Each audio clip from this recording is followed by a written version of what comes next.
যে মেয়ে তার খালুর নগে যায়, যে খালু তার ভাগ্নির নগে যায় বিয়া করে মুখে মুখে, তারপরে যে 5 দিন একসাথে সময় কাটায়, তাদের বিপরে কোনো কি বিচার হবে সেই বিচারের আলোচনা নাই। আমি কেন এটা তুলে ধরলাম?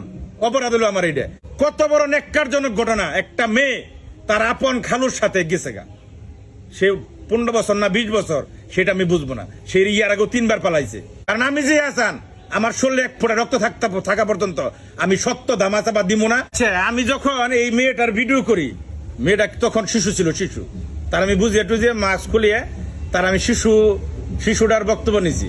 আর মাইয়া 2 দিনের ভিতরেই প্রাপ্তবয়স্ক হয়েছে, দেখছেন আপনারা, নাক মুখ বাইন দেয়, সে মন এডাল বক্তব্য দেয়, মানে সব বুঝ হয়ে গেছে তার। এখন সব বুঝে, মানে 2 দিনের ভিতরে সে শিশুর থেকে প্রাপ্তবয়স্ক হয়ে গেছে, মানে বুঝক্কার হয়ে গেছে গাজীপুরের ভাষায় যদি বলে। আমার অপরাধ কি? আমার অপরাধ হলো সমাজ আমি একটা মেসেজ দিছি। কি মেসেজ? যে আমাদের যে মেয়ে সন্তান কোনো জায়গায় নিরাপদ না, খালুর কাছে, মামুর কাছে, নানার কাছে, দাদার কাছে, কোন জায়গায় যে মেয়েটা নিরাপদ না, এই মেসেজটাই তো আমি দিছি। হ্যাঁ, কথা হলো এইটা আমার অপরাধ। আমি এই মেসেজ দিলাম কে? এই মেসেজটা দেওয়া আমার অপরাধ হয়েছে। আমাদের মেয়েরা কোনো জায়গায় নিরাপদ নেই। দেশে দেখেন না, বাপে নিজের মেয়েরে ই করে, এরকম ঘটনা আছে না? কথা হলো সেটা কি আমরা দামাচাপা দিমু?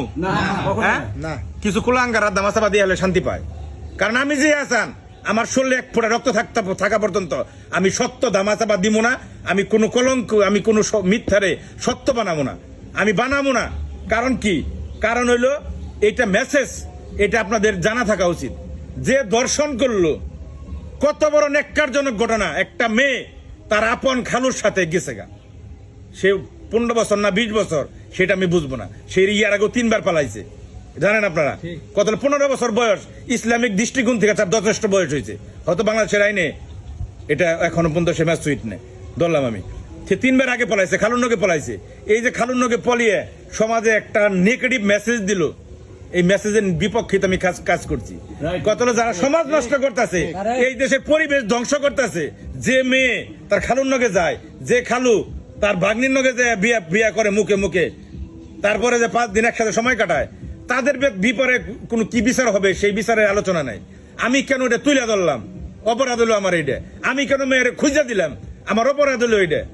যারা অপরাধ করলো তাদের কি বিচার করবেন আপনারা? তাদের কি বিচার হওয়া উচিত সেই দিকে কারো নজর নাই। কেন গোপনে গোপনে শেষ দিলাম না? গোপনে গোপনে শেষ দিলে খুব ভালো হইতো। কি ভালো হইতো? মানুষ বিষয়টা জানতো না। আরে অপরাধীর যে অপরাধ, এই ধরনের অপরাধ যারা করে, আমি যে আসান আমার শরীরে 1 ফোঁটা রক্ত থাকা পর্যন্ত এই সমস্ত অপরাধীর সাথে আমি জীবনে আপোষ করুম না। এই খালুন মুখ উন্মোচন হয়েছে, এই মেয়ের মুখ উন্মোচন হয়েছে। আমার দৃষ্টিতে 2 জনই সমান অপরাধী। বয়স কম, এই কারণে মেয়ের ব্যাপারে একটু সিম্পেথি আছে, সেটা আমারও আছে, আপনাদেরও আছে, আমি মাইনে নিছি। কিন্তু কথা হলো যে অপরাধ করছে, এই ধরনের অপরাধ যদি এখন আমরা রুইখানা দেই, এই ধরনের অপরাধের বিরুদ্ধে যদি কথা না বলি, তাহলে কয়দিন পরে দেখা যায় এই অপরাধ বাইরে যাইবো। ভাই, যদি বিয়ে দিয়ে দিতাম, খালুর সাথে মেয়ের বিয়ে দিয়ে দিতাম, আমাদের বাচ্চা কাচ্চারা কি মেসেজ পাইতো? যে খালুর লোকে বিয়ে বহন যায়, মামুর লোকে বিয়ে বহন যায়, খালার লগে ভাগ্নি সংসার করতো। হ্যাঁ, খালার লগে ভাগ্নি সংসার, এই তো মেসেজটা পাইতো। এই মেসেজ পাইলে সমাজের জন্য ভালো হইতো না খারাপ হইতো? সমাজ কি শিখতো, জাতি কি শিখতো, বাংলাদেশ কি শিখতো? সে কথা হলো এটা কেন তুলে ধরলাম, কেন দেখাইলাম? এটা হলো অপরাধ। সুশীল কিছু ভাই যারা যে কয়জন আছে, অনেকগুলা তো যারা ভিডিও বানাইতেছে, তাদের ব্যাপারে আমি কি করবো? তারা তো তাদের ব্যাপারে পরে একদিন দাবি করে সুশীল সাংবাদিক, তাদের ব্যাপারে পরে ভিতরে যে সুশীলতা নাই এটা তারা বুঝে না। তারা হইলো, তারা দর্শনের পক্ষে যায়। তারা কি আমি সেটা একসময় বলবো। কথা হইলো আমার নগে এই ব্যাপারে শত্রুতা করা মানে জাতির সাথে শত্রুতা করা। আমি সঠিক জিনিস তুলে ধরছি, কারো পক্ষে আমি যাই নাই। মেয়ের পক্ষে, মেয়ের বিপক্ষে, আজকে মেয়ের মা বাবা আমার পক্ষে একটু কথা বলতেছে, বিপক্ষে কেন বলতেছে? কারণ তার মেয়ের চরিত্র আমি তুলে ধরছি। ও ভাই, যা তো সত্য আমি তাই তো তুলে ধরুন না, বানানোর কিছু আছে না?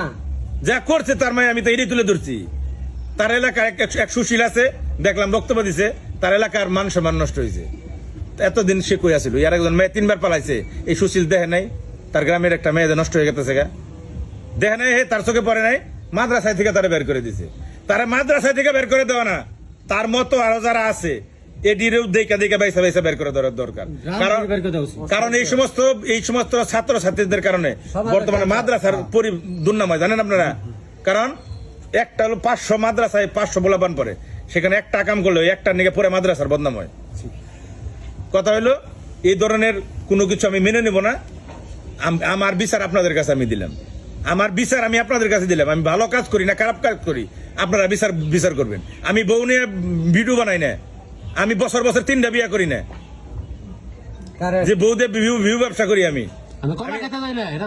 কলা খেতে যাই না, যে আমার আছে কিনা ওটা দেখিবেন নিকে, যন্ত্রপাতি আছে কিনা।